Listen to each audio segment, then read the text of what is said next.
I felt that now familiar sensation of the molecules in my body shifting. When everything settled, I looked around what seemed like a graveyard with markers lined up in rows like soldiers falling in for inspection. Dominic appeared next to me. What happened? Why are we here? Did your father die when we were in that spacecraft? Whatever happened back there? Is that why we are here? Dominic turned to me, shaking his head, and put his hand to my cheek. He didn't join me. You did. He watched my face contort grotesquely. You have to fix this. You have to change the timeline back to the correct one. What would happen to Samantha? Zay obviously would parent the twins, but what about Samantha? And how does me joining you change the timeline? I am one, single, solitary person in a timeline of an infinite number of people. He guided me toward one of the markers a few feet away. As we approached, I spotted a man draped over a grave. I heard the man say, "I am sorry. I told you everything would be okay. It wasn't. I am sorry, sweetheart. I don't want to live this life without you.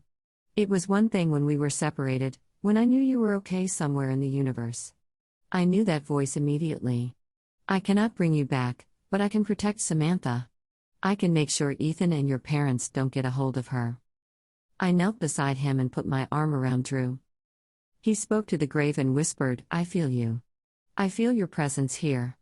I smiled, then kissed his cheek. I looked up at Dominic and questioned, "He is taking care of Samantha, preventing her from falling into the parental trap I grew up in. What's wrong with that?" "What's wrong with that?" Dominic countered, taking me by the hand, "is this." Suddenly, I felt the molecules moving in my body again. We appeared to be in a hospital waiting room. The walls mint green. A line of people stood in formation clear to the outside of the building. Each looked ill, holding their heads and stomachs. People draped themselves on the chairs around the room. A definite stench could be detected. The medical staff rushed to and fro behind a long counter. Every hospital on Earth and its colonies is like this. There is no more room in any hospital anywhere. People have been waiting days for beds to become available. Most do not make it. What's happening? There is a pandemic going on. One that should have been stopped 100 years ago. One that would have been stopped by a treatment Dad would have developed had you not joined me. He lost his will to do anything besides keep Samantha safe. That's what I have to stop? A pandemic from starting? This pandemic is extremely dangerous. It makes the COVID pandemic of the 2020s look mild in comparison. But how does this pandemic cause India 7 to start dying? That's what you need to find out. I shook my head and looked at Dominic. Listen to me.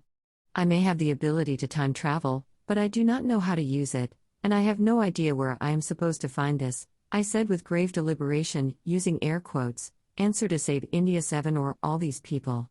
I have no idea what I am looking for, and what I need to change. This is impossible, Dominic. Someone else needs to be chosen for this mission because... No, Dominic insisted, taking me in his arms, you are the only one who can do this.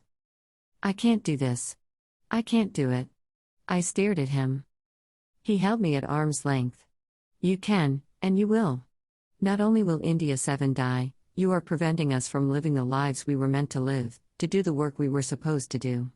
You are preventing Dad from making all the great discoveries he needs to make. I continued to stare at him. What do I have to do to convince you to do this, Mom? I don't know, maybe tell me how to do it? And what I am looking for. I can help you with the time-traveling portion, and I can tell you that the event you are being sent back to stop is on India 7. I cannot tell you anything else. Just go undercover and investigate. That is what you federal agents do, isn't it? When you were little, you and I used to solve crimes with your toy soldiers. You loved it. You remember? I loved spending time playing with you, Mom, and the only mystery I want to solve right now is this one. In order to travel in time, you just have to fixate your mind on a particular date for several minutes, then you will transport thy air. In this case, you need to travel back to March 16, 2051. I focused my mind on that date.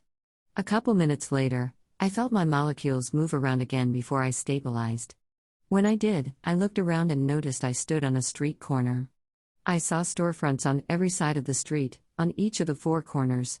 Bakeries, apartment and grocery stores, restaurants.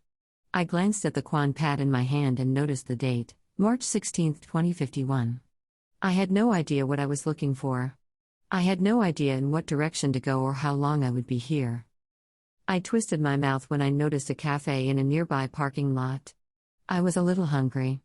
I could go for a bite to eat, but what did the people in this time frame do for money? I looked it up on my Quan pad.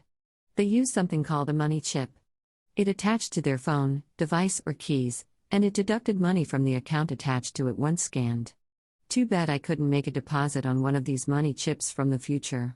I noticed a money chip machine out inside of the cafe, then remembered the $100 bill I carried in the pocket of my flight coveralls.